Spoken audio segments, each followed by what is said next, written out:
Welcome, ladies and gentlemen, to some more South American action. My name is Dktruman, and I am joined today by one of the big knowledge bases in Brazilian D2Bowie.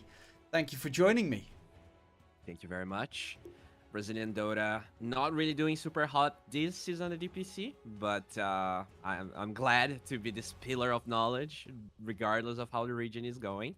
I mean, the region is doing awesome. Brazil, unfortunately, not that well. Let's see if Wolf Team can. I mean, this match is actually really hype, right? Because if Wolf Team loses this match, they have to play a tiebreaker for the second slot being relegated in Division Two. If they win, they're gonna be fine and inverse alongside who actually Inverse and Unknown will be relegated, right? Yeah, this is a very important match for both these teams, to be fair. Because one very important factor is also that last two spots don't get any money. So then you played a 6-week tournament and you don't get anything out of it. That would be pretty sad to not go home with at least a little bit of the funds. But yeah, promotion is out of the question. This is the last chance for both these teams. Wolf Team pretty much need to win to avoid tiebreakers. Inverse need to win to get into tiebreakers with Wolf Team. And Intertus, who is still supposed to play a match against the Balrogs later, they can also dodge it, but I mean, they have to beat the Balrogs, and there's a reason why they are at the top together with Infinity and Gorilla's Pride, because they are really, really good. Yeah, it's definitely going to be hard. I think in Tertus, they did get hurt quite badly by their mid player getting COVID, so they played 2 or 3 matches. I think in one of the matches he was sick. In 2 of the other matches, they had a stand-in. So I'm not saying they have zero chance of beating Balrogs, but I agree. It will be tough. And if they do lose that match, there is a chance of that 3-way tie, as you talked about. Another thing to talk about this match is the fact that they actually have Yadomi, right? Instead of Duster that was filling in for him. I'm assuming they are forced to play this match with Yadomi. He definitely was not happy when he left the team. So I really wonder how this is going to affect their performance today. Yeah, Duster actually looked really good in the last couple of weeks. Not that they necessarily won that much, but they won something. So that's at least a plus. But there seems to definitely be some discourse in the Wolf Team lineup, which is very disappointing, of course, because, well, if you're looking at South American Dota, those are like some of the most staple players in the region, especially specifically to Brazil. And as you mentioned, I mean, in Division 1, they're not doing too well. Division 2, they're not doing too well. It really feels like either the team mixes aren't there or just, something is going wrong with the region, or just, Peru and the rest of South America have been increasing massively in their performance, which, I mean, to be fair, when I've seen Infinity and Balrogs play, I definitely do think it's also the latter. Mm-hmm. I feel like basically what happened is that at the beginning of like South American Dota, Brazil was always in the forefront of it. Like most of the players that were very famous, with maybe Smash being the exception, were Brazilian. They were known, and I think they kind of got famous and a little bit stagnant. Whereas like the proven players, the up and coming guys, they are super try hard. They never really became complacent. And that's why I think we see like Peruvian, like Division One is literally all Peru. Apu King of Kings is the only team from Brazil that is performing relatively well, and they do have only 3 Brazilian players. So I guess removing one Brazilian player there made them a little better this season. We'll Yeah, see what happens.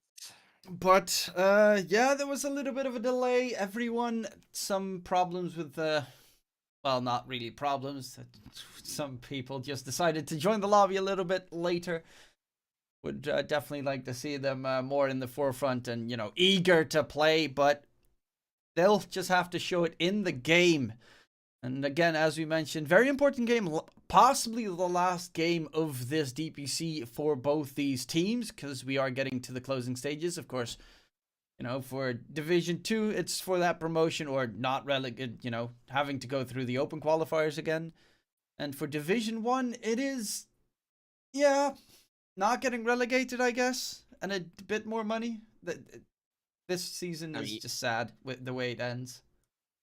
Yeah, I do hope they change the not really getting points for not really getting any money from being relegated. I think that's kind of sad, but I mean we'll see. I think most people kind of expect Wolf Team to win, but the fact that Yadomi is playing as a 5 really kind of throw things out of balance. I feel like Inverse, like they have nothing to lose, right? They're pretty much relegated. If they do win though, they're gonna get a lot of money and they will stay in Division 2. So I think Inverse, they're thirsty. I'm sure they're gonna try hard a lot.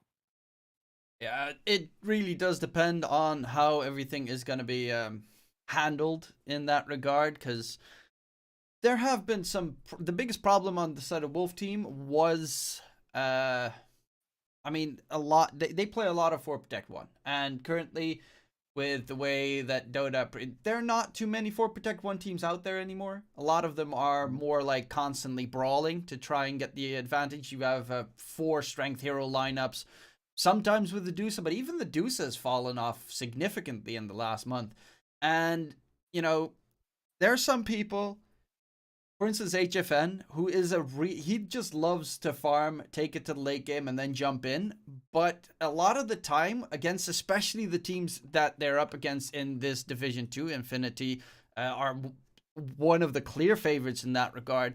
They are just like, they constantly want to keep fighting. They want to bring that SA aggression, that spirit back into the game, and that is something that Wolf Team has been struggling with the aggressive lineups, with the Bloodseeker safe lanes and whatnot, that they just get overwhelmed and completely surprised by the fact that your opponents are 15 minutes in, they're already pushing your tier 2 towers, trying to knock down your base. It is absolutely a struggle to just, for them, it seems to, swap that mindset of going a little bit more aggressive.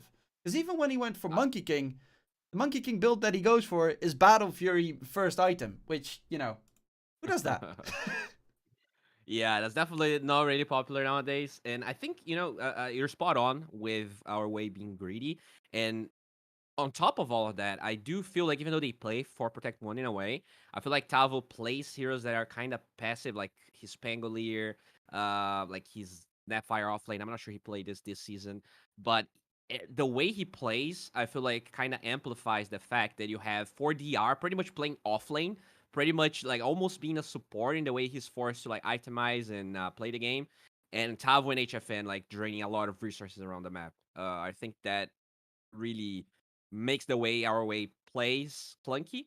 But I mean, they did get better, especially with Duster being introduced. So we'll see if Yadomi can still perform to that same level, to that same way they were able to, at least stabilize their performance this season. Yeah, I do want to highlight, of course, one person in the Wolf Team lineup that has been trying his best and honestly has been one of the more impressive performers.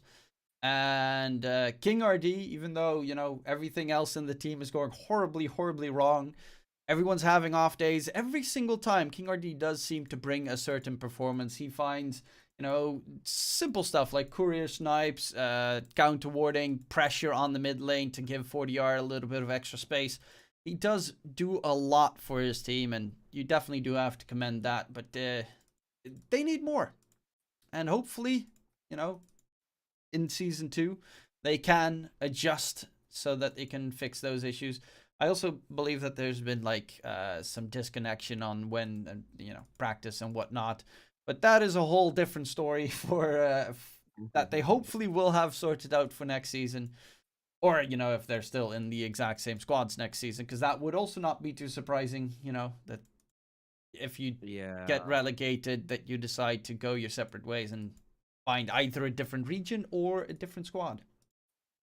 Yeah, I'm sure they will continue in South America, but there's the team that Duster came from is called Furia Joven, and they were one of the teams that also tried to climb through open qualifiers and didn't make it. So I wouldn't be surprised if maybe Duster is now in the official roster.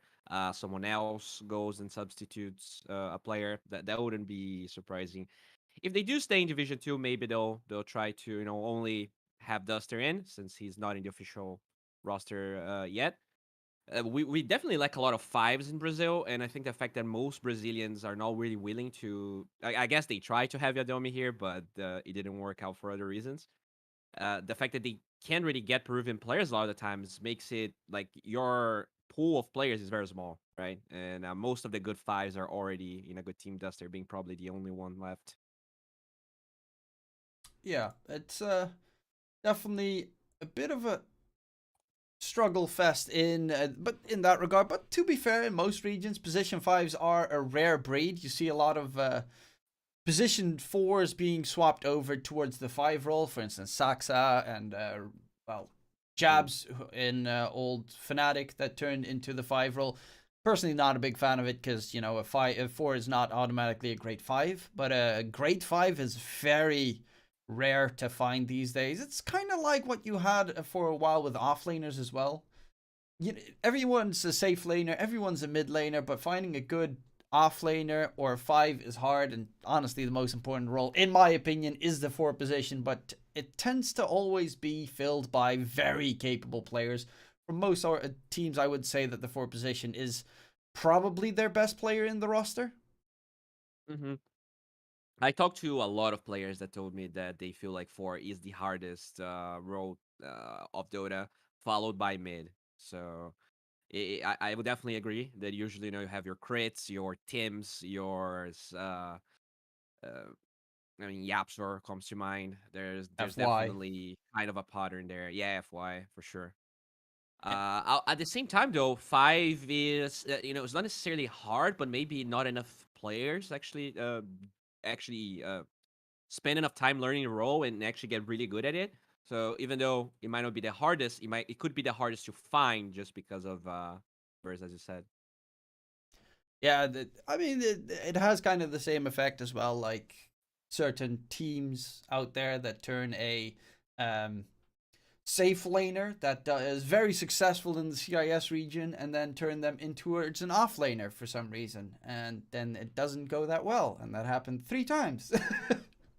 Very good safe laners that turn into a different role. I mean, there are some, of course, where it turns out wonderful. Like, for instance, General is one of the players that really did Yeah, make that swap happen. But for the most part, it takes a long time to convert one role to another. Some people are just exceptional and they know how to play everything, but again, those are a rare breed and not easy to find out there because definitely. your entire playstyle just differs in the type of role that you play. Currently, sorry for the entire massive delay going on. There is some problems with players joining. It seems a Discord server. Yeah, apparently Adomi needs to join a Discord slot or some sort, and they're struggling here to make that happen. Yeah, hopefully that can be resolved quickly because well, it is taking quite some time currently. We should have already started about 15 minutes ago, but I hope that can be resolved momentarily. Also, I do want to say there are some problems with that you see on the stream. I will quickly change that so that you don't have the I don't wrong even know intel. what level 3 penalty means, but apparently that is happening on both sides. So I thought level 3 at least we're gonna have a very fast draft, right? It might last 20 seconds for each pick. I thought level 3 penalty was the fact that you get like you lose the opening map, which would be very weird because that means that both would lose the opening. Then we'd have map 3. Yeah, I guess if you do wait too long, eventually you just forfeit the match, right? But if both teams are late, what even happens? Yeah, how are you Uh, going to resolve that issue? I guess you have to play a build 3, and then we're back to square one again. Yeah, uh, it's gone pretty weird. oh, King RD is having internet problems. Can we play with a standing?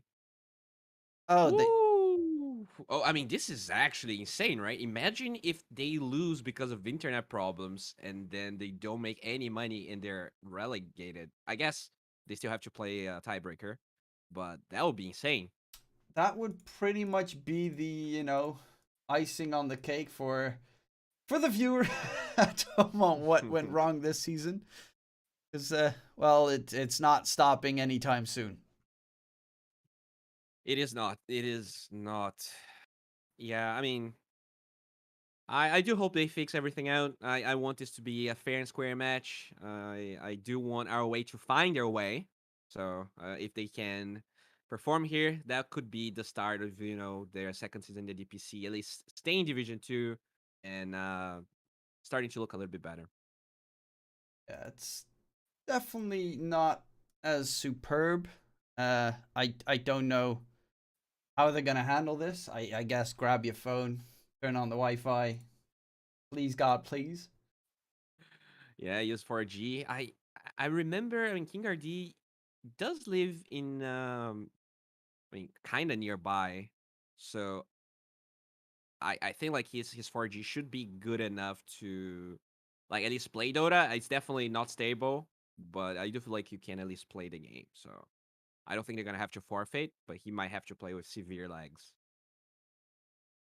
Yeah, well, it's Severe better lag. than forfeiting and saying goodbye. Because I mean, for sixth place is still 7K for your team, which is not like a superb massive amount, but it's definitely nice. A nice payday. You get like what 1.5K per player ish. Mm-hmm.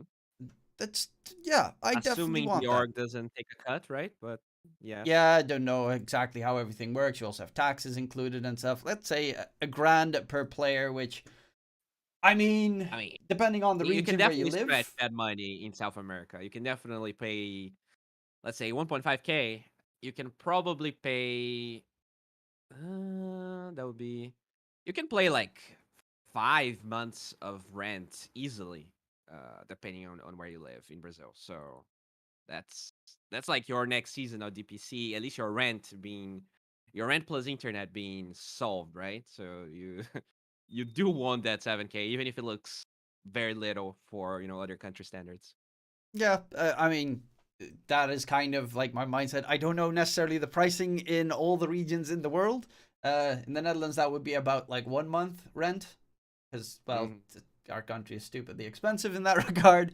But yeah, well, it seems that definitely is an amount that you want. So they're trying to fix an issue here. Uh, and now there's something with Udomi and Duster going Apparently, on. Duster here. Whew, Okay, that's so crazy. well, this is gonna take forever. I mean, yeah, they're trying to convince the admins to play a Duster, but I'm sure that is not allowed. So I know they already used their 4 stand-ins each season, and that means Yadomi is forced to play, but King RD is having issues with his PC, and now whew. Duster wants to play in King RD space, but they can't do that because that is against the rules. So how are you gonna fix this? Oh, this is Uh, honestly just a cluster F going on right now. I mean, we are, 22 minutes in. Game one still needs to be played, I think. In 3 minutes, the yeah. first game will be forfeited. Oh boy, that's not good. I So they smell have 3 minutes to tiebreakers. sort this out. Yeah. Yeah, I just say play and then, like, his PC is dead, but he's still in the lobby. I don't know how that works. true. Yeah, that is really weird. Doesn't make any sense. Hmm. Oh, well. I mean, what do you Huh. expect to happen? Like, okay, so game one, let's just go off the fact. Sure. Inverse get a forfeit from Wolf team in their favor. Honestly, first of all, this is like Wolf team have decided to play with, of course, Duster for at least 4 matches as their substitute. So they had Mhm. their stand in the entire time. And then at the last game, where they are forced to play with Yadomi, they actually are having someone else have issues, which in my eyes just screams that is your own freaking fault. Of course, Mhm. there was a problem with the roster. They had some issues. They had, a little bit of a skerfuffle in there, which makes sense. But the fact that they decided to use their stand-in for all the matches except for the last one of the season means that if anything goes wrong, you're completely screwed. And right now, that is the exact thing that's happening. You always need a buffer. By the way, is my camera bugged? Because I'm watching the stream Yeah, and that was for a couple of seconds. oh, okay, Yeah, okay. Discord was weird. Yeah, I just hover over and I was like, okay, is my camera actually frozen? I hope it's not, because I use my cell phone as a camera and sometimes it overheats. I just kind of panicked, but I'm glad it's working fine. It's working Uh, absolutely perfectly. Beautiful. Uh, I mean, You have this to is translate that for me because I can't read so it. yeah. So apparently he's saying that he's muted, but he can unmute if they want to, and he's asking about the internet problem. I mean, they're disqualified, right? They have 30 seconds. I'm pretty sure this lobby is not gonna start, so this is already 1-0 for Inverse. I don't see how they're gonna solve this. It's gonna be a pretty tough thing to resolve. I just got myself some chicken soup. Gonna put that on the side. Some good old chicken soup. But yeah, it seems that that's gonna be an automatic. Can we start the game? Is 40R asking. Yeah, man, this But play. game one, forfeit in favor of Inverse. Woo! Ouch! That is just too late there. 40R and Wolf Team. To be fair, it already did tick to 25 on my screen, and rules are rules. Yeah, I mean, I'm just very disappointed that they didn't really Start. like. Take your as Yeah, long as you can in the draft. Maybe that fixes it. exactly. Like instead of like trying to solve the problem, they bring in Duster to try and like. Obviously, they're not gonna be able to convince the admins to be against their own rules. Change the So rules for us, please. No, no. yeah, These are DPC rules across all the regions. They can't change it for you. They don't decide them. They have to handle them. yeah. I mean, oof, that is tough. Internet problems do happen. It's awful. I have two internets because of that. But yeah, I mean, I now they have 15 minutes until the next forfeit, and then they would be guaranteed to have to play a tiebreaker, right? Yeah, This is spicy, dude. they've got. We have had zero playtime, and still, this is a very interesting game. Can they succeed in just starting it? Like, you don't even have to. Again, just take as long as possible with the draft. Maybe his internet gets fixed, or if Exactly. there's like an internet cafe, run.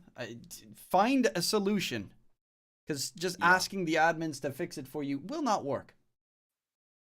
Yeah, this is the DPC. You need to have things like that set up in place, right? So you're sure that all of the players are the players, so they have to be in the Discord servers, and it's just how it works.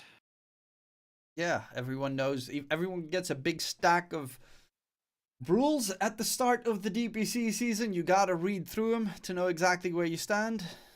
We didn't read Hmm. through them, so luckily enough, the admin told us when you get, an automatic forfeit. Now someone is asking if game two is in Brazil. I think I that guess is that's the the way, right? case. You just ignore game one in the different server, so you play. At least you have that going for you as a Brazilian team. Well, I see a lot of teams going for Argentinian servers these Yeah, that days.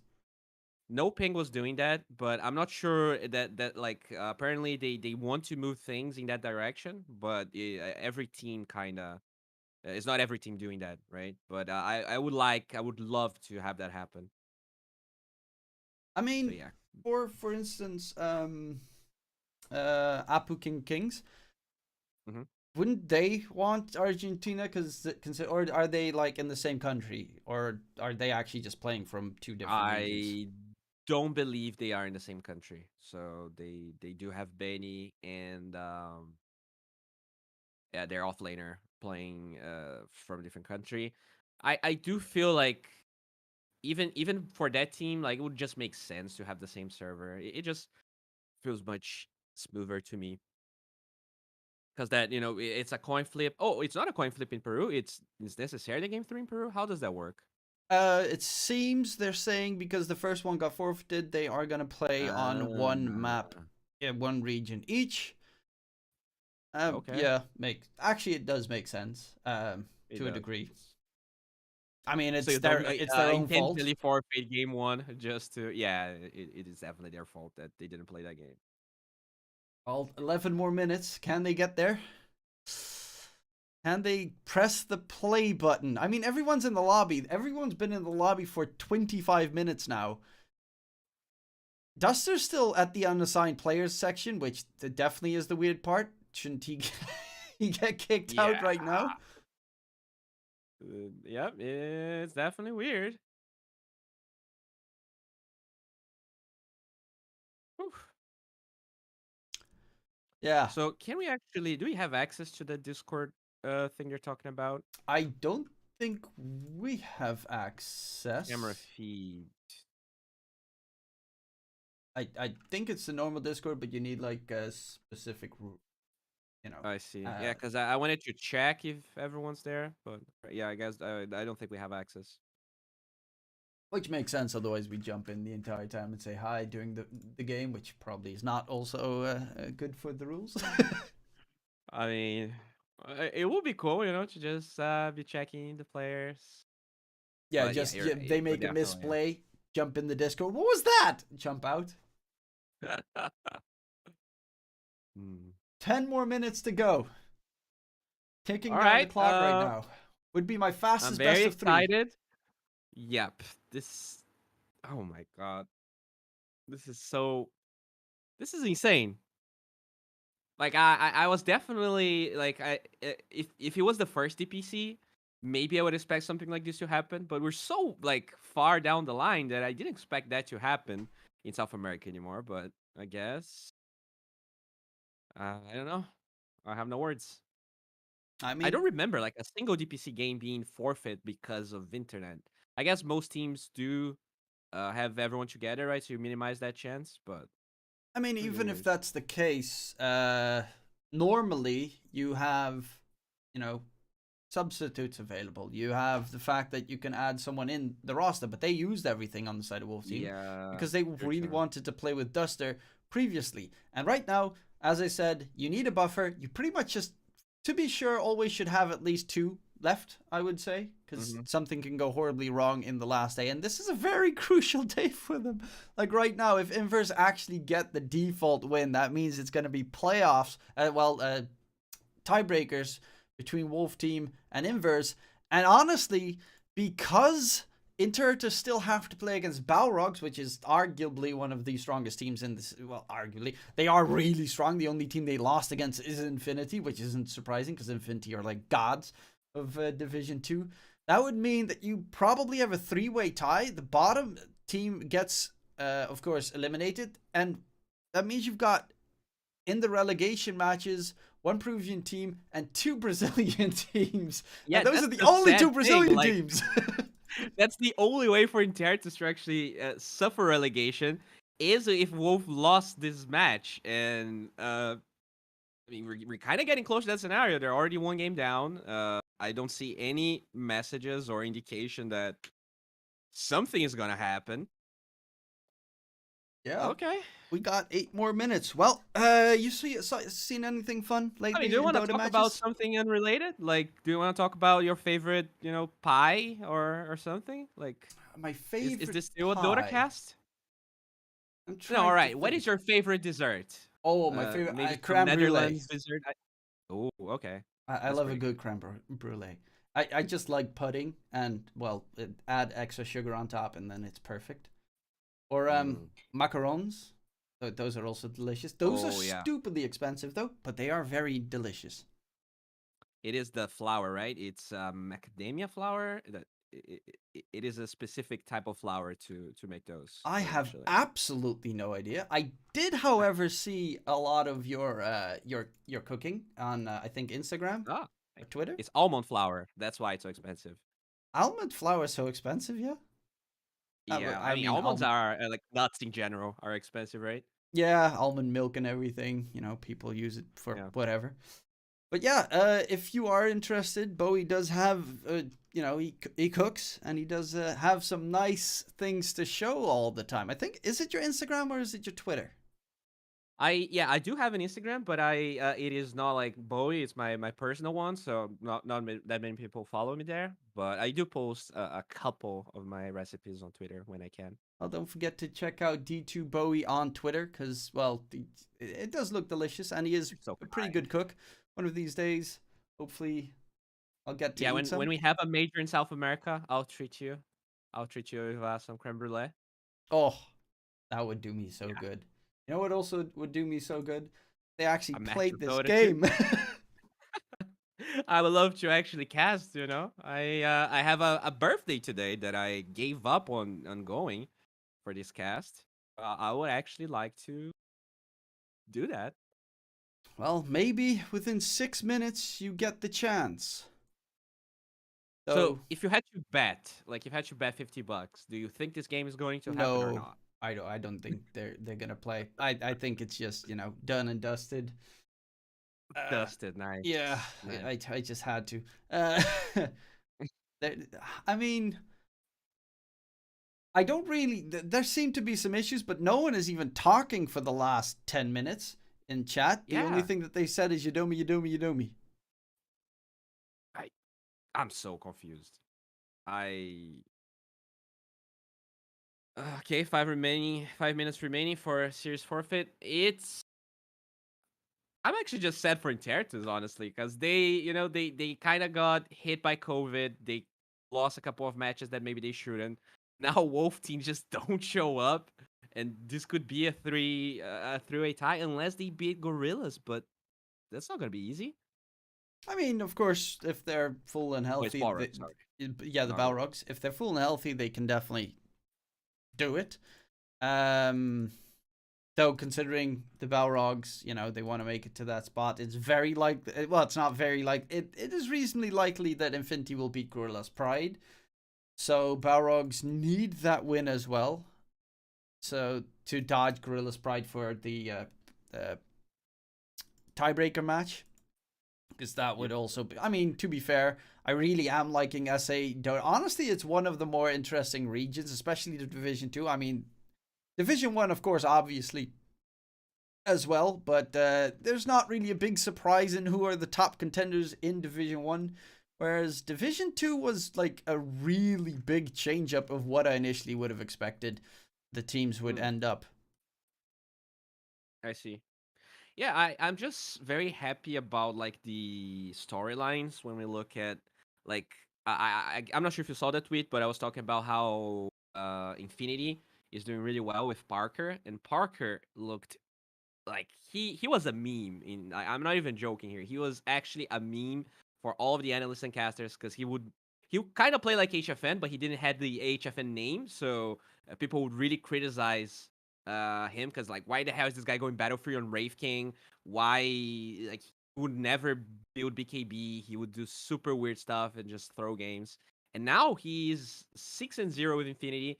And I think a big part of that is just the stability that the DPC gives. Like this guy was able for the last year to really just focus his entire life in Dota, and it shows, and he's doing well. And I think SA is a really good like way to showcase how the DPC works because the salary that they get here is definitely enough for them to make ends meet, right? And I think that's pretty cool. How it enables these guys to actually become the best version of themselves. Yeah, for all the flack, in all honesty, all the flack that Valve gets for a lot of things that they do. I do Yeah. think that the DPC system where everyone gets paid, the top 60, well, top 14 teams in a region pretty much get paid. For the European section, like they all get paid equally for every region. And for the European section, it's slightly, problematic. Yeah. NA probably as well, considering how much you get.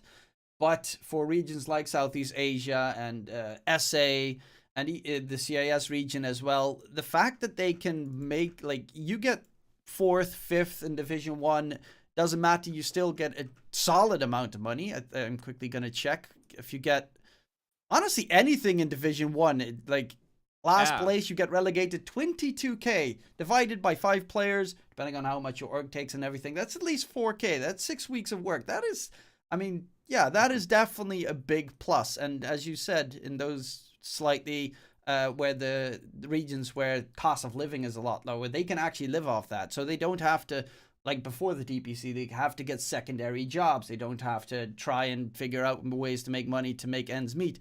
Now they can just focus fully on the game, and that it really does contribute to making a region stronger.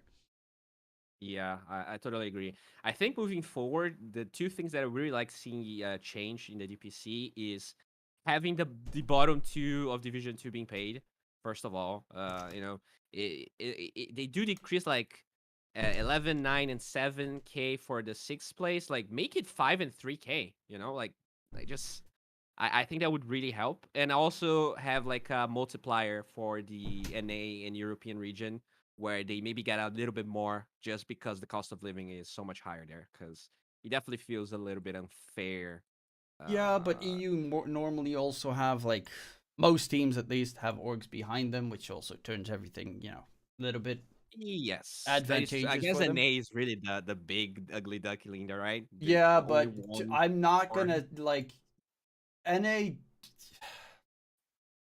SA Division 2 has been a lot more impressive than SA Division 1. Than NA Division 2 by Oh far. yeah. Um so NA also has some completely other different issues going along where a lot of them are mainly just there to trash talk each other, which of course makes for great TV, but that's about it. But I mean, I think that's the kind of the problem in itself, right? Because I think that the state, the way the things are right now, are a byproduct of the fact that for a lot of NA people, it's not worthwhile to invest your time into Dota. So I can't see how anything but money would change that in the long run, right? Because you do need people to actually look at that and say, all right, this might be worth my time. I'll try it. So I understand that it might feel like maybe undeserving to just give them more money than all of the other regions, but I would like to see like Dota in general thrive. So it would be cool. But we do have a game. Yep, we Apparently, the game actually started. do have a game. Who would have thunk, Bowie, that they actually waited until pretty much it is over the timer and we will actually play a game on the Oh Brazilian no, server first. are we too happy though? Because we are not connecting. Oh boy, we I might have some internet issues here. I guess gonna Oh, quickly restart the lobby. Hopefully that's not gonna be a big issue. I think we're automatically back in the lobby. Yep. And okay. okay. But I'm not automatically back, by the way. Wait, you're not, yeah, you are. Oh no, I am. Okay, sorry. So they're having internet issues, which I think we already knew that. Yeah. And what happens here? Like, if they try to start the game, but then the game doesn't start because of the internet problems, do they get disqualified now? Does the timer start sticking again? How does that I even don't work? know because how can you prove that it is a player on Wolf Team that is having internet issues? Because it could Good also be a question. player on Inverse. It could also be one of the casters in the lot. I think the casters have that same issue as well. Huh. Okay, let's see what happens. They did say go again. So Okay, we're attempting it again. Round number 2. Game let's to start. go. I really need a bio break. You have no idea. We've been talking for 40 minutes straight and game still has to And start. it's just the beginning. Oh no. Oh God, Dktruman, what have we signed up for? What is this? I'm so scared. I just want to cast Dota. Yep, players connecting. No. I have a feeling it might possibly be King RD, but we can't prove anything, or at least I don't know how you can prove this. Maybe you can check logs or something. Yeah, there might be a way, but I am not that smart to be able to Nah, do that. we're casters. We not smart. Yeah, I did do a little bit of engineering, but I never actually finished my course, so I'm definitely not smart enough for this. King RD is not I in the am. lobby. Ha. Oh well. Hmm. Thinking. What now? What now? Woo. Okie dokie. I I don't even know what happens. I guess this is it. I I think. I mean, I don't even actually blame Inverse for just talking about the time because I don't feel like they're right. Like I mean, to be fair, our way, a they lot of had 40 minutes to try and like fix this, right? Maybe even more if he knew he had internet problems prior to the lobby time. yeah, and this is to get them towards this the tiebreakers. Like, if this game didn't matter for them, then yeah, sure, you can wait a little. But right now, it doesn't surprise me that they're like, hey, admin, come, give us that default win, get us towards the tiebreakers, give us a chance to win that 7K. Yeah, I mean that's. Oh, did we make it? Oh, We did. we did make it. Okay, okay. They gave him a little bit of wiggle room and they managed to make it through. 100%. I have a feeling King RD is going to crash during the game and then we're going to have a very long pause behind it.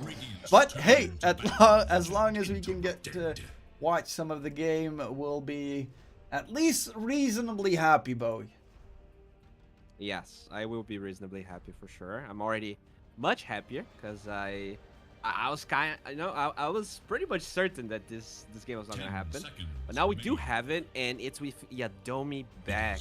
All right, let's see. I mean, I guess he's probably gonna get a part of the prize pool, so he does have at least that stake in this game, right? He does have a reason to try hard a little bit. I guess this is gonna be his third game, so he might have like get 50%, about 50% of what he would get if he played the entire. I have no idea how season. they're going to handle the rules. Because there's Eh, some orgs that kind of yoink everything. Does Valve pay them directly? How does that even work? I think Valve pays like the team owner, and then the team owner Oh. distributes it. Okay. But That I makes sense. thought that was the case, but I think I remember a couple of seasons ago where that went wrong for one of the teams, which for obvious reasons wouldn't surprise me that goes wrong. Yeah. But yeah, I guess it's only TI, right, where they actually individually pay everyone. Because I remember there because was those are some stupid levels drama. of money. Yes. Yes. You don't want to, add a mil to someone's account, 5 mil to someone's account, and they're like, I don't want to pay my teammates. Bye. Yep. I'm moving to the Caribbeans. See ya. Oh, right now, okay. Couple of hero bans, couple of hero picks. Lion first. Are we gonna see a Nyx on the other side, which tends to be something that I've seen a ton of. Lion versus Nyx.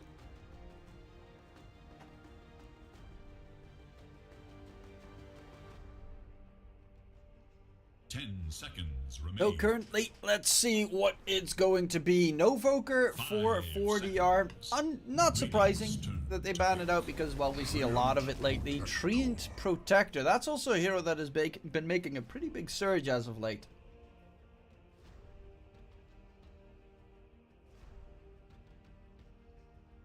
So hopefully that we'll get to see the big tree do some work. Of course, the living armor is always nice to help the side lanes. And the tower, highest base damage hero in the game. Very good harasser, very annoying as well if you get like a meteor hammer. Most of the time it's kind of a holy locket building hero. Queen of Pain is definitely the most big mid laner in the game right now. Has a problem against Lion because you can pretty much get one shot by Lion if you make a mistake. And the Kunkka as well for Invis. I like Kunkka. I think it's a solid, it plays safe mid, off lane. It's decent against Quab. To a degree, laning stage wise, not the greatest. Also not the worst. You can definitely kill each other. But most of the time, Kunkka really becomes strong when, he hits level 6, X Mark, Torrent, Ghost Ship, and that is a way to knock him dead and dirty. Mm-hmm. Yeah, I really like the Kunkka. You know, have the flex for the mid lane. It's even played in the off lane in some teams. I think it's a really good pick, and even a little bit underplayed in SA. Maybe in Division 1, I'm not sure, Division 2, because I didn't watch all the games. But I feel like he is very popular in Europe, especially as a carry. Not that common here in South America for now. I actually forgot about one very small thing. I need to turn on my mic in game. Oh, that is good. That's The mic is usually useful. very useful. I do hear twice though. Oh, there's an option in settings where towards audio where you can mute co-broadcasters. In Dota or in Discord? In Dota. It is Dire's ban. Ooh. Where? Okay, I'll try and find that. Give me a sec. Don't worry, I'll start screaming really loud. and you Okay, can yeah, hear me I twice. did it. I did it. Awesome.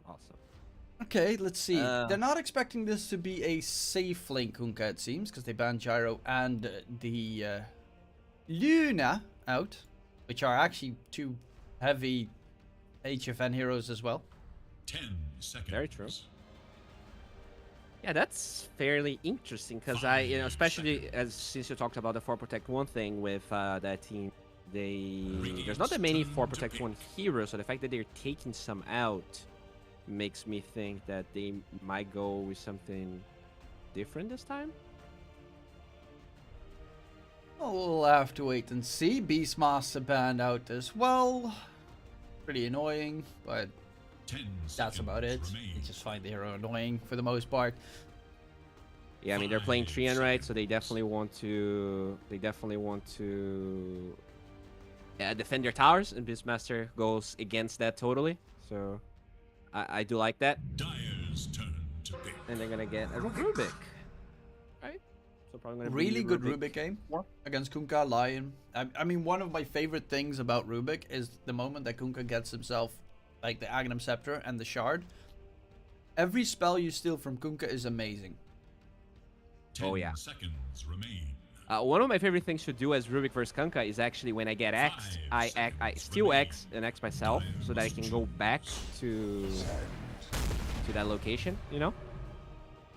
Oh, actually, I'm not sure it works that way. I'm actually almost certain it doesn't, because I think I thought about that once and I did it, and it doesn't work that way. So You know forget what I just Does work on Rubik if you steal his X marks the spot and he X's you and you run away and then you X yourself. Your second X gets rid of his X, so you remove his buff by adding a replacement. And that way you can make sure that someone doesn't get X mark back. 10 seconds. Which is a very nice combo, though. No. It's hard to time it because if he notices it in time, then he can still interrupt it easily. But they immediately give him 2 more targets that you have absolutely amazing spells to steal from. I mean, who doesn't love an instant cast epicenter? Monkey King. Very true. It is a very scary lane, though, having that Sand King Mirana. A lot of times, heroes just get exploded. And the Monkey King response is very odd to me, just because it is not a hero that can 10 tank seconds Burrow Strike remain. Arrow that easily. I guess they do have Treant, so he wants to be playing like 5 he can always seconds get on remain. top of the arrow just because of the tree movement, It is and I think he's gonna be Radiant's tanking those arrows most of the time. But yeah, might be the Battlefield Monkey King you were talking about. It is so greedy, though. And honestly, the Treant's going to have a pretty tough time keeping him alive this game because, well, Monkey King is known to be one of the weakest 10 seconds cores to out back. there. Very susceptible to a little bit of magic burst, which is going to be troubling. Yep. And against, as you Definitely. mentioned, Sand King Mirana, Burrow, Sandstorm, Arrow, you're kind of dead. Treant can't do much. Like, you can harass a little bit. You've got a bit of healing as well. But for the most part, you tend to die pretty easily. And Battle Fury Monkey King would mean that you're really looking for the late game, which in versus lineup so far screams mid game. I would agree. They banned the Timber on the side of Inverse. That's very interesting because maybe... Because I don't feel like it's a really good hero for our way. Sure, they have 2 strength heroes, but I think there's a lot of anti-synergy with the Monkey King. But maybe they want to pick another strength core. Maybe they'll go... something like a Ven. I do like the armor versus Monkey King. Wraith King could also.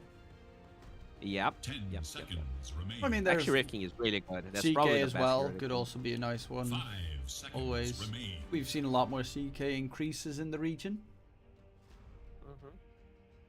Though I think the main reason why you want to get rid of Timber is because it is a hero that can completely disrupt your entire timing on inverse. Because if they want to go for like a mid-game lineup, add in a Wraith King or whatever. Ursa, you know, another hero that is superb to fight with in the mid-game. Don't really want to take it to late with that hero. A Timber Saw is just fairly annoying, where you can try and keep people peeled off of your tower, and that is something that you kind of want to 10 dodge if you're seconds. Wolf team. If you're inverse. 5 seconds. Yeah, for sure. And Tavo does like the hero, so I guess I wouldn't be surprised. I don't think it was like amazing or anything. But Oof. they go for D2Bowie. That's a good I like hero. it. Choice. It is. It's really good for kiting the Ursa. Obviously, the status resistance is good versus your spell, but you can always just ban whoever he goes on to. You can save, you know, the X targets. Really, really good. Whoever gets arrowed can also get astrod for a long duration, so they won't be stunned when they come back. It's a really good pick. I like this. It is, as always with ROA, greedy though. You have, if this Monkey King decides to go Battle Fury and you have this OD having to farm Hammer plus Blink, you know, it takes a long time. But I think their draft is fine. Like, I can see how they can take team fights against Inverse and win once they have their items. The question is how the laning stage is gonna go, and also like how much Yadomi is gonna try hard, right? Because he is not in the team. He left with, you know, that 1 hour video saying kind of you know, mean things towards our way. So I'm very interested to see if he is going to play his, you know, his best, or if he even will like fit with the team, right? Because they haven't been playing for a while. Well, I'm even asking myself the question: are they, you know, on? Because there were some Discord issues, so I don't even know if they're on voice together, which wouldn't be too surprising. Though, Yeah, I wouldn't be surprised. I think he might just be playing and not having them like listening to the conversation. You know, he's just gonna have the in-game chat and say things when he wants to.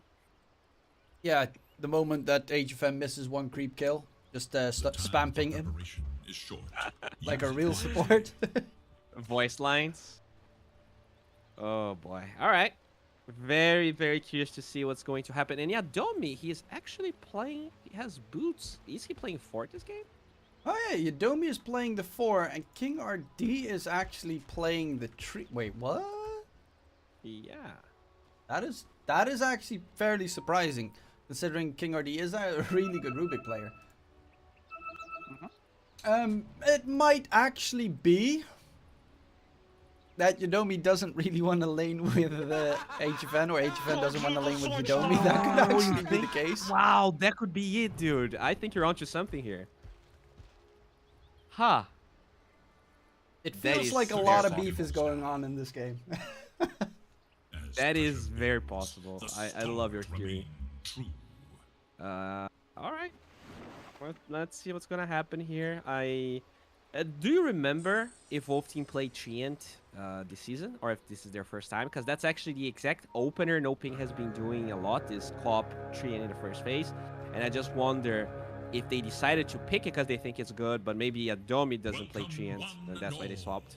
That could be maybe a less drama theory on what's going on. But I have no idea. I will quickly look that up for you, because I have a terrible memory when it comes to anything. So I kind of need a little bit Yeah, of like support in they that don't regard. have a Dota page on Wolf Team, so I'm They trying do. to look. It's their called Our actual- Way still. Oh, makes sense. Okay. Let's see, Treant. Come on. Search. Okay, my Chrome just completely froze. That doesn't help. Okay, no, they actually did play it once, and they did win. So, all right. Okay, 100% Was win it rate. days Value, ago? value. All right, all right. I don't remember if King RD played it though. Let me actually check that. That is the stat. I that assume it's everyone not wants to going to know. be King RD playing it. Okay. So 8 days ago was their match against Interitus. And here's the game. So the player was actually Duster. So Unsurprising. Yeah, ooh, bound the strike. Monty getting slowed down. Bottom lane, looking to be first blood. And HFN gets that kill You've secured. just achieved first blood. Tried to go for the Thanks, and TP, but have bound fun. the strike was available, so no. Top lane, Domi tried to get the catch onto Slaw. Is going to get stunned up, however, and Rubik will pay the price himself. So both position 4 is getting smacked. Pop is such a strong hero right now. it is. It's that heal really changes the way the hero can be played. You can just My thanks. lane so much better. It's insane. That's another thing we don't see that much in SA, and that's very popular outside SA, right? The carry co-op. I don't think I've seen a single game yet in South America, but it would eventually trickle down, I think. Nah. I don't want to see carry quap. You don't like it? I mean, no. No, I really don't. Oh, But why? Maybe- Is it like Down okay? with maybe the it's down. the- I thought you'd last longer. no, it's you know, there's some heroes that I just don't like to see, and the safe lane role, quap, is one of them. It's just, it's weird. SF I really liked because it had that very ingenuitive new build behind it. Okay. Quap is just the same in mid, but then safe. Okay. You make a decent point. Oh. Davo though, taking a lot of that? damage. And Yadomi, lift, drag back, keeps Tavo alive. They're definitely struggling so far. Nonetheless, HFM bottom lane is having the time of his life against Luso and Monty. That is a big plus on the side of Inverse. On the side of Wolf Team. Rip. What's the opposite of regicide? Okay. Just gets right-clicked down to death. Sad way to go. Very good. Ursa is kind of climbing back, but all of the 3 cores inside of Wolf Team here with the highest CS, they already have this 1k gold advantage. This OD lane is doing much better than I thought it was gonna go. Yes, it's 2 range heroes, but I thought that Slaw maybe would be able to bring some lockdown for the kills. Taking out him, he might be dead. Problem in that top lane. Ooh, that's a great Earth Spike. Tavo getting jumped, but luckily Yadomi saves his life. Can he get away? Yes, he can. There's no slow on him on the Ursa, so can't be able to keep on towards his opponent. Towards mid. So is Niggy dead? That should help. Gets the TP back to safety. With the X mark, we'll be back to full HP. But he is a full level behind 40R right now. Yeah, I mean, this match, like, obviously Quap doesn't really lose any lanes, but I do feel like this match is supposed to be a little bit closer. He is playing on ping, so maybe that is why 40R is doing a little bit better. I think it's much more even than just these 2 players are making it look like right now. Ooh, he even misses the turn, probably because of the ping. Well, now he's gonna get taken down. Doesn't have a TP scroll either once he comes back to life. And yeah, that is a definite mid lane win for 40. I mean, to be fair, the only moment that Kunkka can really do anything against Quap is once he gets his level 6. Until that point, you are pretty much a punching bag. I mean, you harass the Quap quite a bit with the Tiebringer, though. But you need to I get think, like, close once- to the creeps, and that is already, you know, if she does good blocks and stuff, gonna be very tough. Because he Yeah. went for a level 3 Shadow Strike, so just pure on the Raz, didn't even level the Sonic Wave. Just bully Quap. Kind of a Orthodox, standard build, especially when you're already dominating this hard. You don't really feel forced to make any rotations. Top lane. Sand King? dropping low, no invis detection. Luso is taking a beating. And so far looking very good for our way, aka Wolf Team. I'm gonna make that mistake so many times. I've done it so many times already. Oh, very interesting blink to the top, but pretty much just bullying Migi. The guy's Almost really 2 levels behind. But they do get the OD kill. I just feel like this Skunka should have probably been stacking for himself a little bit. I think he's staying in lane too much. Yeah, he kind of needs to just whip those side creeps every once in a while. Because 40R is just gonna constantly bully you. There's no chance right now, if you're 2 levels behind, that you're gonna be able to survive in that lane. Very interesting to see as well. He's actually gonna lose the catapult and the range creep experience. I think he should have probably waited. Adrian coming for Yadomi. Spots him out. Gets the kill though, Yadomi, before Siersat chases him down. There's no spells available and Yadomi should die. Well, in the meantime, bottom lane a lot more came through. Can he get the kill? He almost has a leap forward, but OD is here, so no way, Jose. And HFN Probably 3 got a kills. glimpse of the OD with that ward in the lane. So very good patience by him. Not diving too much. This is a Battle Fury Ursa, by the way, not a Diffusal play. So is the Monkey King also going to Battle Fury? That's the question. For now, we don't know, but he actually has a lot of money saved up. Echo? Seems he Okay, wants go to go Echo. Okay. A little bit more aggressive on his part. Something you don't see too often from HFM. But to be fair, they are dominating the laning stage so far. Davo gonna get stunned up, but Yadomi has the leap. Make sure that they stay at bay. And Adrian's actually going deep for the Tavo kill. One more right click necessary, but Tavo jukes his way through and will be able to get out with Adrian completely stuck behind. Going for the TP out. I guess. Slaw's on the disengage. Sonic Wave is available, but Slaw will be able to walk to safety. Giving some time for Miggy to farm up. Bottom lane, another trade. Luso for King RD. And Monty, another one down. That is a 5-kill streak so far going in for HFN. Top lane, Tavo dies again. There's a lot of action going on. I'm missing half of it. Yeah, that's how South American Dota often is played. I do want to say though that I like the Echo Saber build from HFN, especially because Years is going Battle Fury. I think he might have actually changed his idea just because of that. The matchup, if this goes late, is already Ursa favored. So if this Ursa is going for the late game, I think he needs to bring the aggression, or else it becomes really hard. Because even with the armor on your Wukong's command, you really just get exploited by the Ursa.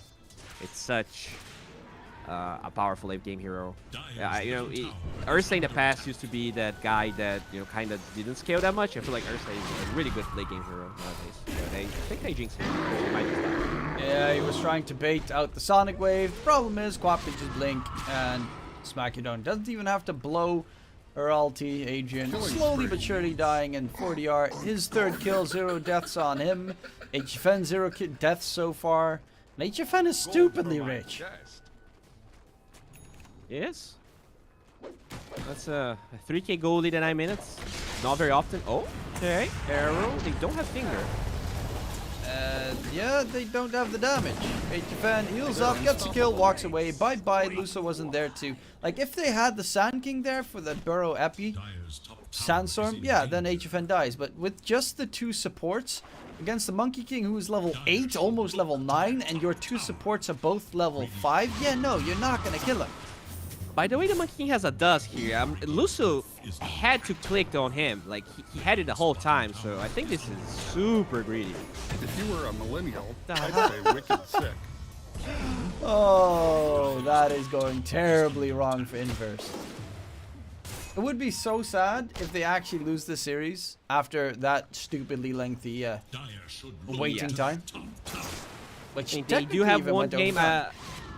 Yeah, like I guess the viewers, maybe if they just got in now, they might not know. But Inverse has a 1-game advantage, even though it doesn't show in the right corner, right? Yeah, it doesn't show just yet, but Inverse are ahead 1-0. However, the way this game is looking, we're probably going to be heading towards game number 3, which of course will be played on the Peruvian server last. So that should give Inverse the slight advantage to still try and drag it over the edge.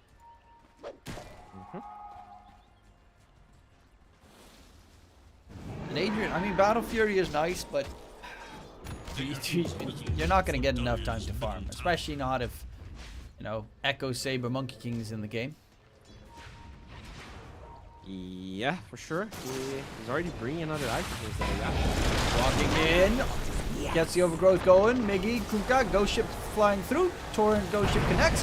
The problem is, there's a lot of them here from the side of Wolf Team, and Luso goes for the tiniest burrow, which does literally nothing and puts him in an even worse spot. He's just going to be a third one down. This is Gabe Newell. And that Thanks is for a playing Dota huge 2. team fight for Wolf Double Team, which kill. HFN, he's on a 9, he's 9-0. This is 11 minutes in, he's 9-0. What? Complain about something. Like, click on the Sand King. He was going Vanguard, decided to buy a Blink because this game is kind of apart. But look at his skill build. He has level 1 Burrow. It's 1.6 seconds, no damage whatsoever. I'm not sure this is gonna be very useful. I mean, they do have the Marana, but that 0.6 seconds that is left actually makes it pretty hard to land the arrows. Like, he can definitely throw the Marana off. Oh, Luso wants to get the Abbey Burrow, but the problem is OD can save anyone who gets jumped. That as well, yes. So it's not necessarily the greatest. You also have King RD with his level 3 living armor to heal someone up. You need a lot of burst damage to take someone down, and that normally would be like the Ursa's Diffusal Blade. However, as mentioned, he's going Battle Fury because he wants to try and farm this to the late game, but I don't really think this is getting anywhere close to the late game. Yeah, for sure. So far, Wolf Team playing really well. They won all of their lanes, and provided they can keep this aggression up, I don't see a lot of hope for Inverse. For Inverse, they really just gotta wait it out. You know, this game could be thrown if they go Hydra. Rogue coming in, Ghost Ship, but the stolen Ghost Ship was actually the first one thrown out. Yadom takes a lot of damage, but the Astral will try and keep him alive. Miggy on the run, he's taking down. Dot isn't enough to finish him off. Finger gets thrown out. Luso again loses his life slot on the disengage. And they actually finish off Miggy with the 4DR Dot. Yadomi will be staying alive with pretty much no HP, but that's a 3-for-0 trade and another one at that. Yeah, Miggy tried to run to the Ancients to deny himself, but the poison takes were faster. Kind of unfortunate for him. Oh, okay, he's in the base. I mean, you know, why not? 12-0. Your team has 18 kills. You've got 66% of those kills. Okay, I want to see more of this Monkey King, HFN Monkey King. That is very refreshing, you know, in comparison to that I'll farm every game style that he was showing lately. Looks like this might actually be a more useful way of playing it. To be fair, Inverse had a really rough laning stage. Their best, well, Kunkka got destroyed mid. Luso got absolutely pulverized in the bottom lane. The only lane that went pretty solid was the one from the Ursa, Adrian, but the downside of his lane was he tried to kill off Tavo like every single time and missed so many creep kills because he was hunting for the OD kill. And it's not easy to kill an OD Rubik lane. And I think on top of that, the fact that he went Battle Fury kind of makes the fact that he won the lane meaningless, right? Because he's not really using that net worth in a meaningful way to help his allies come back into the game. So now they do smoke alongside him. Looks like they're pretty much aware of this. This is gonna be kind of slow because of the 3 armor, but I think Wolf Team should probably just give this up. There's no reason to put this tower so late into the game. Oh, Miggy, Heaven's Halberd. That's actually a pretty nice item to build, especially against like an OD. Not that it's a right-click OD, but pure damage from Arcane Orb still hurts like crazy on every hero. What is Lion actually flying here? Okay, it's only wards. I was like, oh, maybe he has a 4-step, maybe he has Blink. No, he's No, he's really broke. It was like my bank account. If only 1575, if only. No, that's his net worth though. It's not his bank account, right? His bank account is his actual inventory. Okay. He yeah, only true. has boots as his assets. Okay, 215. Still. Still pretty decent money, right? Oh, I Luso, you're miss it. dead. Luso top lane. He's got the blink. He blinks to the side, gets himself back, and he will be able to walk away. They're hunting for him in the trees, but the tier 2 tower will be a nice second prize. It's gonna be outpost for them. They don't really have a good Roche lineup, but I'm pretty sure if they just go in, they could do it. It's just that the teamfight on Inverse is a little scary. I'm not sure if they're still out of smokes. I'm pretty sure they did use a fair amount of them, but Blind has one still. So it's probably their last one, and they would use it to contest Roche if Team Force is too much. Blink on Ursa. I like this. I really feel like if they don't play Dota in the next 5 minutes, they're just gonna lose this game. Yeah, but even then, he definitely needs a BKB. However, Overgrowth also works against that. Plus, OD can save people that get jumped. It's a really tough game to play Ursa, because without any He good can lockdown... enrage, though, right? He Yeah, can the jump enrage is one big plus, but then again, that is still on a 50-second cooldown, and it lasts for 4.5. So you really need to make sure that that BKB and rage combination is going to make everything work. Luso, however, not making anything work this game. Still looking to go for the Vanguard, which... What does a Vanguard even do at this stage in the game? Yeah, I mean, Crimson Guard could be a good item, but I don't feel like that's what he's supposed to go for. I mean, in this game, it doesn't really do much either. It's mainly magic damage or pure damage coming out. Sonic Wave, they blow up Monkey first, Adrian quickly running away, and Rage gets stolen. Slot tries to get the stun in, Ghost Ship. That's actually a big old whip coming through. Good. Miggy needs to get the damage through. Overgrowth gets thrown out. They actually did so much work, but the problem is the Ursa doesn't feel like it can readjust on this team fight. Luso, as the FB can be stolen by Yadomi. Only steals a Storm though, and Miggy's gonna get control taken down. Adrian TP's in, but what doesn't matter, his entire team is dead. That looked like it was honestly so close to make the turnaround happen with that Ghost Ship on top, but in the end, like, no Ursa equals no damage. Yeah, if this was not a tanky goal lead, I am sure that fight would have been much closer. It's just a really, like, if Adrian gets engaged like that, even if he lives, it doesn't matter, because he's going to be all of the damage that Inverse has at the moment. Like, the Epicenter is only level 1, Kunkka just got to level 12. They have to be really careful with this Rubik. I feel like he's just stealing so many spells. They have to kill Yadomi at the beginning of the fights. And Yadomi, actually, like, we're kind of unsure how much he will try hard. He's having a really good game this time. He's playing really well. It's, you know, he's playing in a different lane, different role. Maybe that suits him a little bit more. He's got more free roam as well the role to do of not what he being wants. HFN's nanny is better for him. You know, no butting heads in the lane. I think Tavo is also, you know, it's Tavo.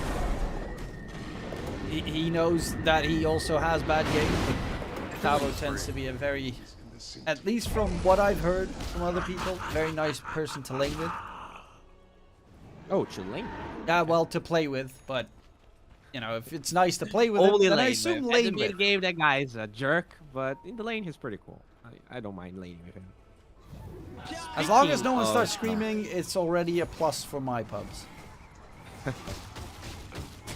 Adrian, unfortunately, doesn't have a dust, or else he could have actually made a move to Yadomi. Everyone's side of Volt team pretty separated. Already. Overgrowth comes out, Adrian pops his ulti, but there's the save coming through. Ghost Ship, gonna connect, King RD blowing up. But there's no Overgrowth anymore. Wukong's down from HFN on the other side. It is just out of the Wukong because he got dragged out by the Rubik slightly. Nonetheless, it doesn't matter too much because the entire team is getting absolutely abysmally destroyed. Luso still hasn't really used that epicenter whatsoever this game. Monty does get the TP to safety, and they only lose 2 so far. Yeah, but I mean, it's 2 cores for support, right? And very weird that Luso was not in that fight, because I feel like if they had the epicenter, that fight could have been much better, because it took a while for the rest of Wolf Team to connect to them in that. Dominating performance. Oh, Tabo. Nice to them.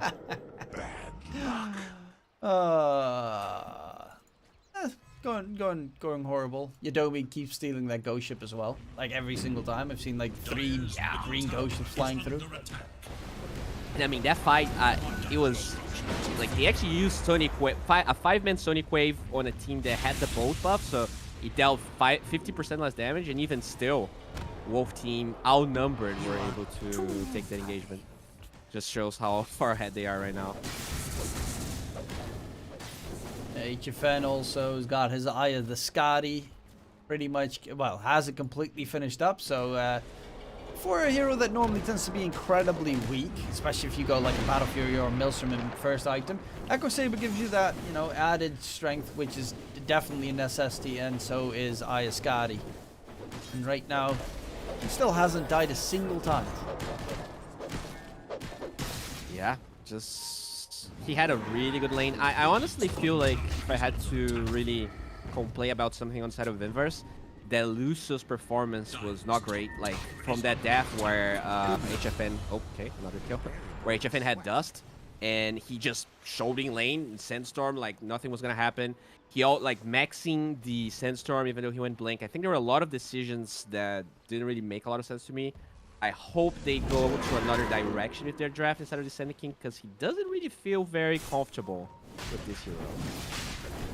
Yeah, there was also a moment in the laning stage where he was just standing there with half HP inside the Sandstorm next to his tier 1 bottom, and they dropped a ward. He got like auto attack twice and then bound the struck, and he didn't even respond in that duration. Like he just stood still, took a beating, died. I see.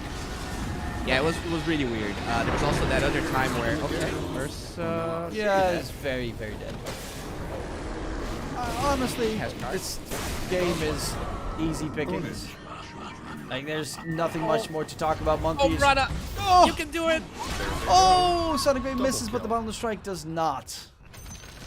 1000 damage Boundless Strike, beautiful. But he got the kill, so value. But yeah,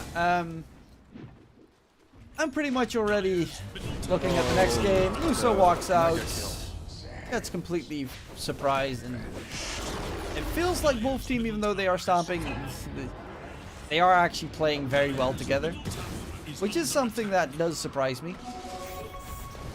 They're Yeah, unstoppable. I would agree. Double kill. I definitely had a little bit less expectations, especially, you know, with Yadomi coming in, playing another lane, but they look very solid. Obviously, it is Brazilian servers, so there's that obvious advantage. And this is a 1-1 because they did forfeit the first game. We'll see if we'll see a better performance from Inverse, because I thought this was going to be much closer than it actually ended up being. They're making it at the very least interesting to take it all the way towards game number 3. I mean, it is the last game of the DPC for these two teams. Time for the smoke. Let's go. Epi, only level 1. Burrow in. Sand King. Yeah, there's the Astral, of course. Going to the back line. Chase. But Adrian's getting absolutely knocked out. Can't even respond. No enrage being popped. Miggy does drop his ult. But there's the stolen ghost ship again. Coming through, Yadomi God in the server. Miggy's gonna get taken down. They still haven't found the kill onto Tavo in the trees. And that, I mean, it should be GG. Well, it should have been GG probably 5 minutes ago. Happened again. Double kill. But yeah, 40-10. Not really close. Not at all. Not at all. I feel like the lanes ended up being very poor. For Inverse, I don't think mid should have lost that hard. I think top pretty much ended up being what was supposed to be, but bottom also fed way too much. I'm not sure if you remember, there was a time where both Morana and Lion tried to go on the Monkey King. He had just received his Echo Saber, and Sand King kept farming the lane instead of going in. Monkey King gets a double kill. Like, there were a lot of really weird decisions in this game.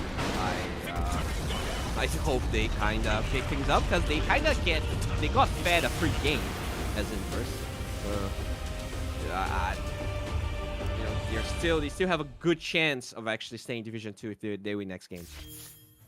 Yeah, of course, it's not only staying in Division 2, which of course is for these two teams definitely a plus, but one very important factor is also the fact that pretty much if Wolf team win this, then they're guaranteed to at least get 7k. I think they could also get 8k, but depends on the other team. And on the other side, if Inverse manage to make it towards the tiebreakers, then they still also have a chance to make that 7k. I mean, 7k is still a lot of money, and otherwise you spent these entire 6 weeks or 8 weeks or how long ever it was from the DPC season, and you go home with nothing, which is just straight up sad. Yeah, it is. It's definitely not great. Not a thing I'm very proud about, but it is what it is. So lots of stakes here in this match. And hoping for a more intense game 3, because this was a lane stomp, right? There was this was. I mean, this entire game was just stomp. I just saw Yodomi has a level 28 Rubik. Damn, that might actually be the reason why he wanted to play the Rubik this game. Though King RD probably has a very high rank in that regard as well, because he's also pretty known for his Rubik performance. Regardless. That is game number 1. Game number 2. I keep forgetting. Game number 2 concluded in favor of Wolf Team. That means 1-1 right now, and the final map will be played momentarily. We'll be going towards a short break. We'll see you in a bit. Bye-bye.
Welcome back, ladies and gentlemen.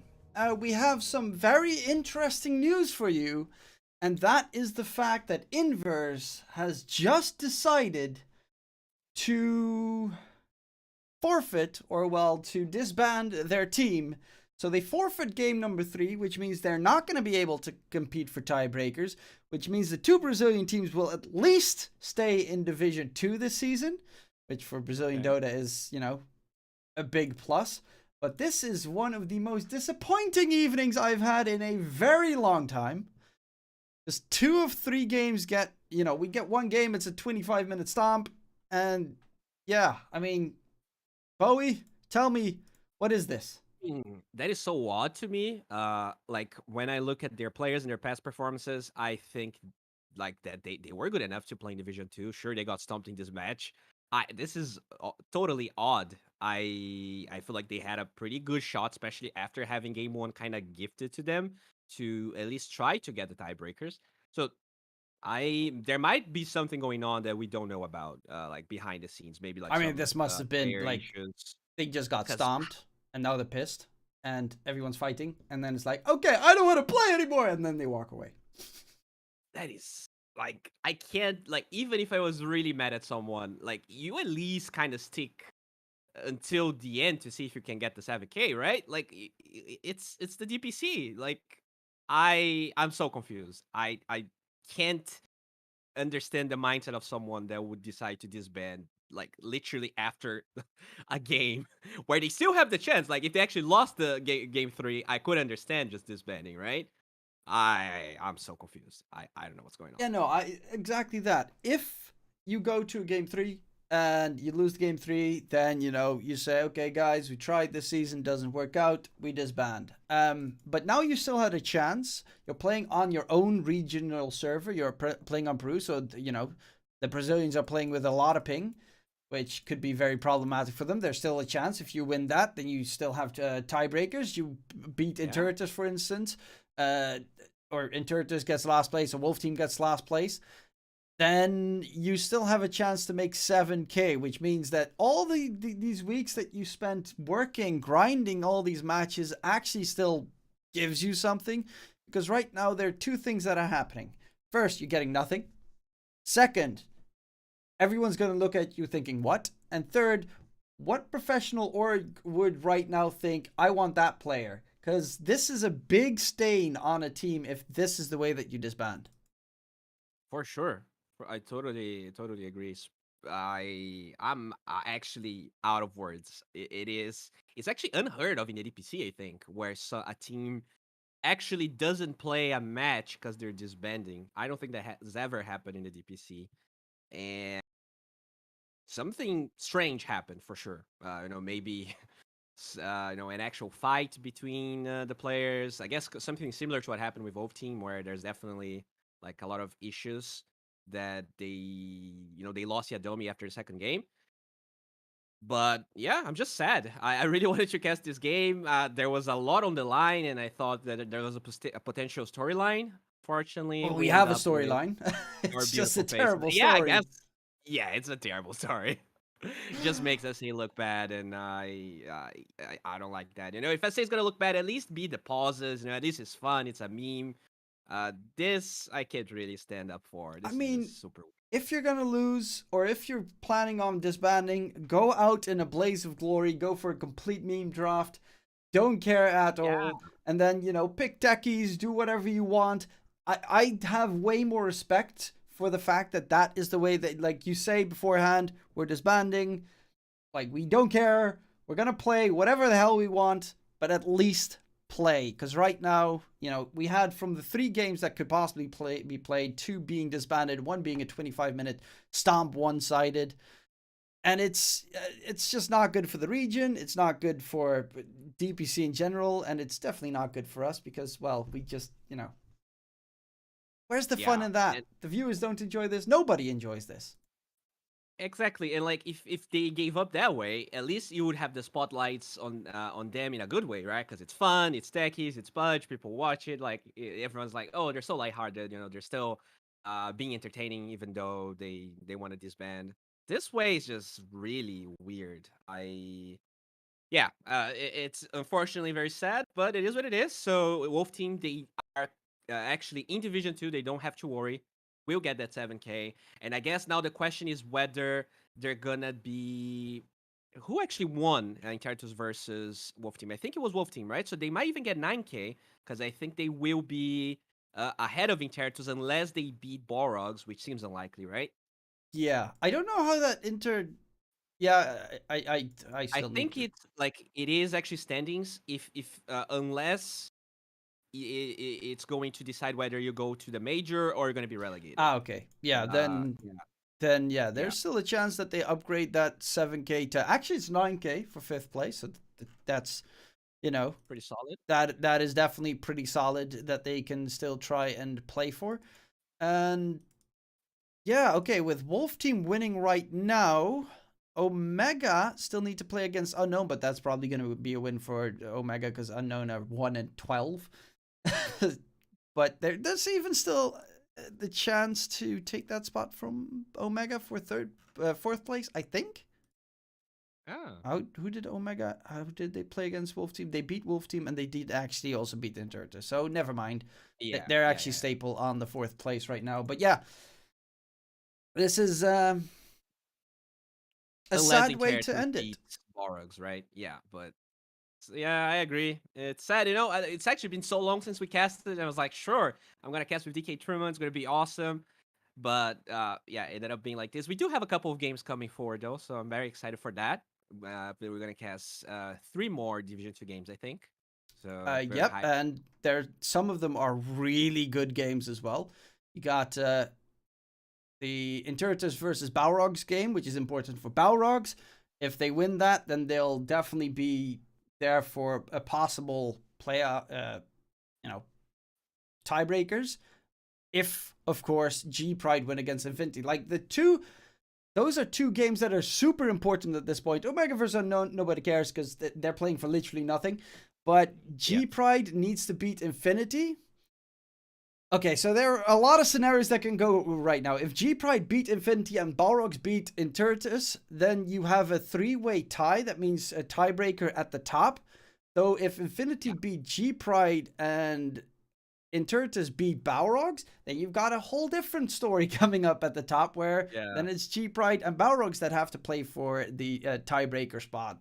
And it's either a tiebreaker for the 2nd place or a 3-way tiebreaker for both places, right? And that would be the most exciting one because you would have like infinite BL1s until one of the teams actually loses twice, right? I think that's how it works. Yeah, and that would definitely be fun because I'm honestly one of the things that I'm definitely looking forward to in the next DPC season is seeing Infinity in Division 1.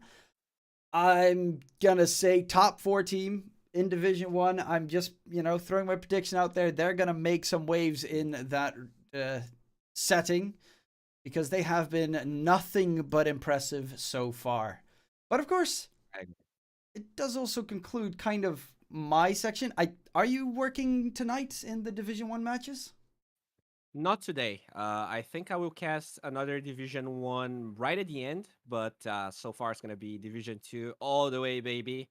We're going to be casting together this entire week. I'm super hyped. I think we have one tomorrow. Yep. And then there's a game on the 19th, maybe? 20th, at least, I think. Oh, okay. 20th, we've got 2 back-to-back games, which one of them being Gorilla's Pride versus Infinity as last.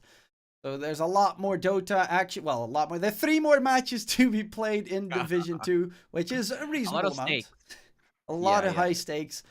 And, of course, there is still some more Dota on this channel later in the evening. Noping versus Thunder Predator, which is going to be very important for Noping because they're at the spot where they can get relegated themselves. Oh, yeah. If they're not careful. Then you've got... they have to either beat Thunder Predator and then they're going to make sure that they're not relegated, or they have to pray so that I think Hokori loses to Lava. Oh, no, I think no matter what happens... Oh, true. Yes, no matter what happens, they have a tiebreaker. They have a tiebreaker match. So Noping, if they win, then they advance on. If they lose, well, they stay at least. If they lose, then they're going to have to face either Hokori or Lava, because Hokori and Lava still have to face each other, and the loser of that match is also going to be dumped in the tiebreaker, which, well, Bastini is a good friend of mine, so go Hokori.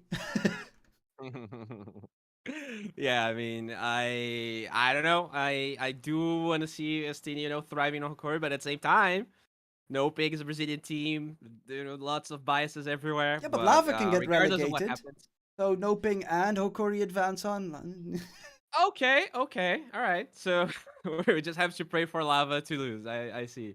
I mean, but Leo Style is so cool. Like, have you ever seen an interview from Leo Style? He's actually like Leo Style and Moose are amazing people. So I would also be sad, but I mean, it is just in general. it's kind of crazy sad. how Division 2 has like it feels like the biggest names from SA are in Division 2. It's so I'm happy in that way because it does feel like all the new blood that's been tryharding a lot is finally like coming to light and becoming popular.